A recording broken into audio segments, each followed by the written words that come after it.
The Lightning Network sucks. Bitcoin has three critical flaws that prevent it from being used as currency. High and unpredictable fees. For small transactions like buying coffee, the fees are a deal breaker. Performance and scalability. It takes too long to confirm a transaction, and Bitcoin can't process more than 7 transactions per second. Price volatility. You can't use something so volatile as a unit of account to price goods and services in Bitcoin.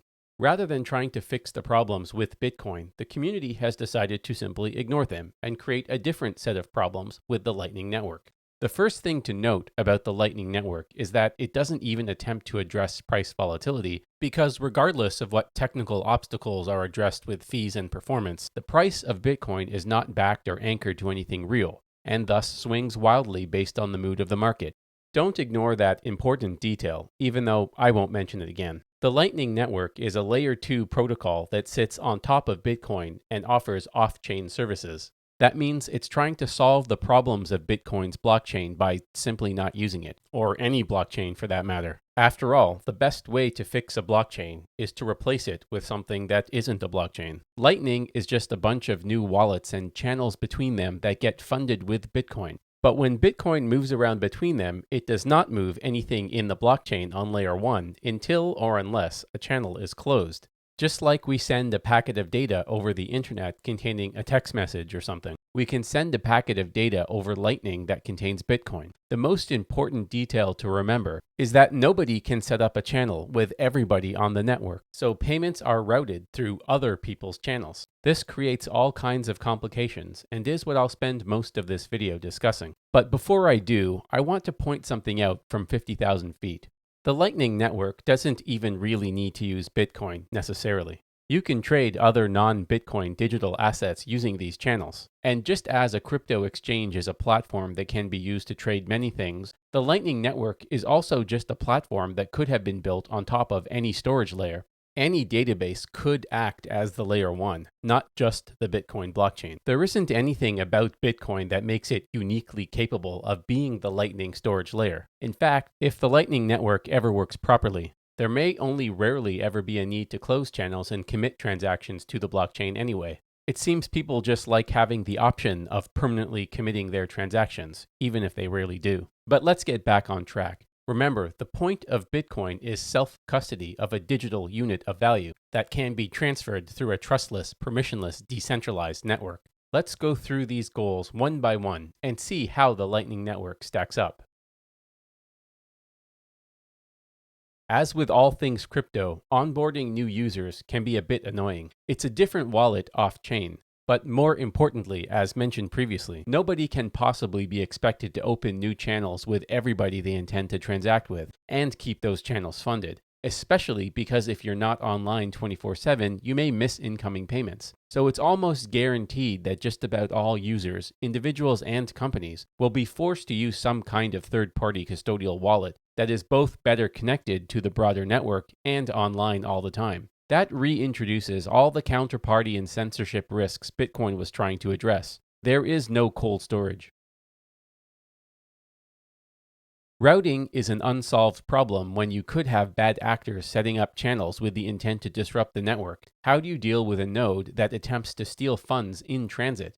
The funds are wrapped in layers of encrypted data, like an onion, so in theory, each node doesn't know the details of the transaction or its final destination.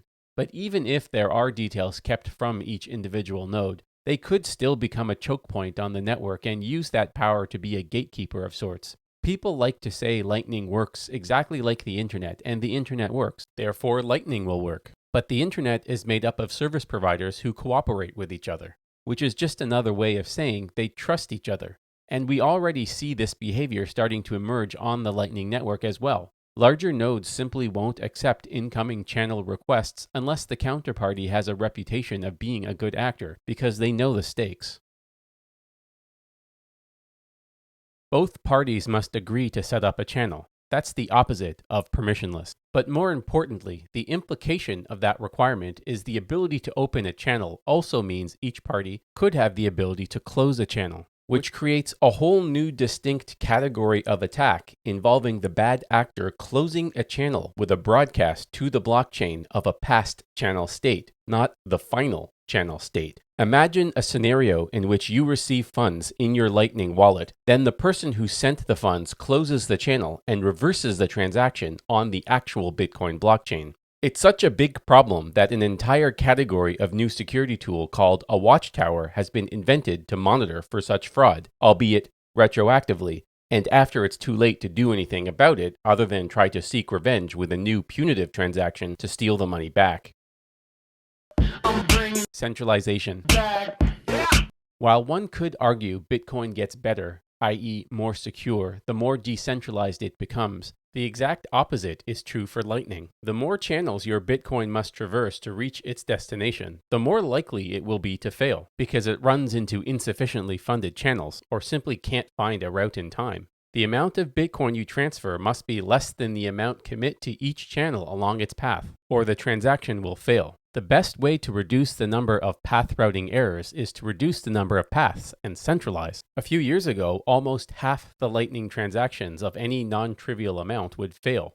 Today, successful transactions have reached the high 90s, but to get that number closer to 100% and compete with traditional banks, even greater centralization will almost certainly be required. And the more centralized a network becomes, the more attractive a target each node becomes for hackers, and the more susceptible the network becomes to denial of service attacks.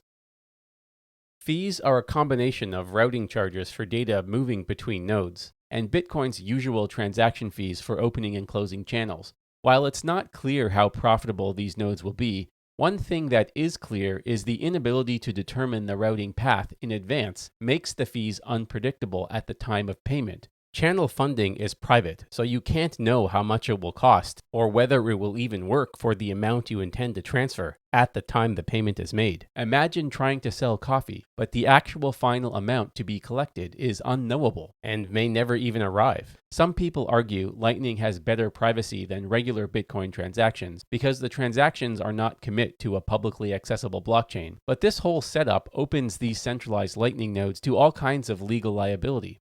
How is any of this different than a regular bank? Why wouldn't know your customer and anti-money laundering regulations not apply to each and every node on the network?